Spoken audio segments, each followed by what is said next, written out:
కల్తీ లడ్డు వ్యవహారం మీద సిబిఐ దాదాపు 1 ఇయర్ నుంచి దాని మీద కేసు మీద ఇన్వెస్టిగేట్ చేసింది. మొత్తం దానికి సంబంధించిన రిపోర్ట్ని ఏసీబీ కోర్టు నెల్లూరులో సమర్పించింది, సుప్రీంకోర్టు కూడా సమర్పించింది.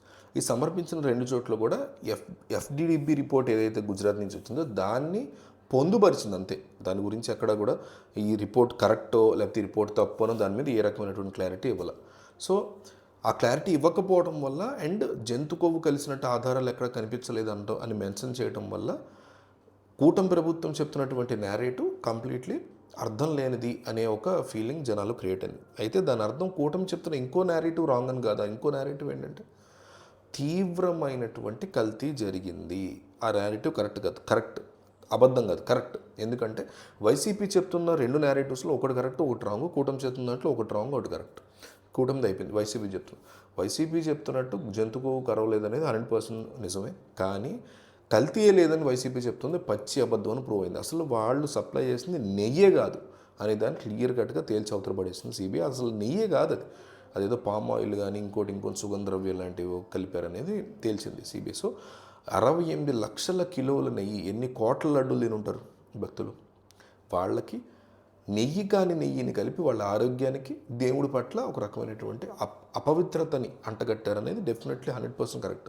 జంతువులది కలవపోతేనే అపవిత్రత కాదు కదా, పెట్టాల్సిన దేవుడికి అందించాల్సింది అందివ్వకుండా వేరే కల్తీ చేయడం కూడా దేవుడి పట్ల అపవిత్రతను చూపించినట్లే, డిస్రెస్పెక్ట్ని చూపించినట్లే అని ప్రూవ్ అయింది. సో ఈ 2 పక్కన పెడితే బీజేపీ ఈ విషయంలో ఈవో ధర్మారెడ్డిని, గతంలో ఈవోగా ఉన్నటువంటి ధర్మారెడ్డిని కాపాడటం కోసం ఈ కేసులో సీరియస్గా ముందుకెళ్ళట్లేదు. జంతుకో విషయంలో అసలు ఎక్కడా మాట్లాడట్లేదు బీజేపీ అనే మాటలు వినిపిస్తున్నాయి.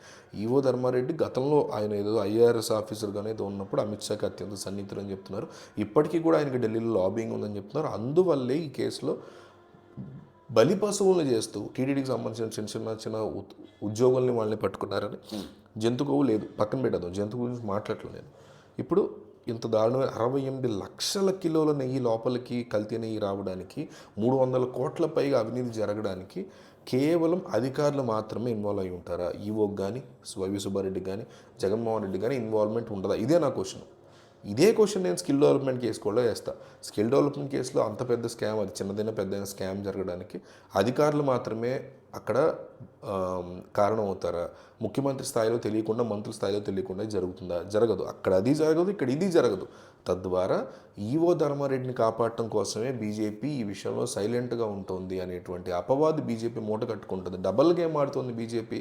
తమ పార్టీకి అత్యంత సన్నిహితమైనటువంటి వ్యక్తిని కాపాడాల్సి వచ్చినా, లేదా తమ కూటమిలో ఉన్నటువంటి టీడీపీ లాంటి వాళ్ళని, జనసేన లాంటి వాళ్ళని కాపాడాల్సి వచ్చినా, లేకపోతే తాము ఒకవేళ పొత్తులో కుదుర్చుకునే అవకాశం ఉంటుందేమో రేపొద్దున అనుకునే జగన్ లాంటి వాళ్ళని కాపాడాల్సి వచ్చినా బీజేపీ ఎప్పటికప్పుడు డబుల్ గేమ్ ఆడుతూ ఈ రకంగా ప్రవర్తిస్తుందనే ఆరోపణ, అపవాదు బీజేపీ చాలా తీవ్రంగా మూట కట్టుకుంటుంది.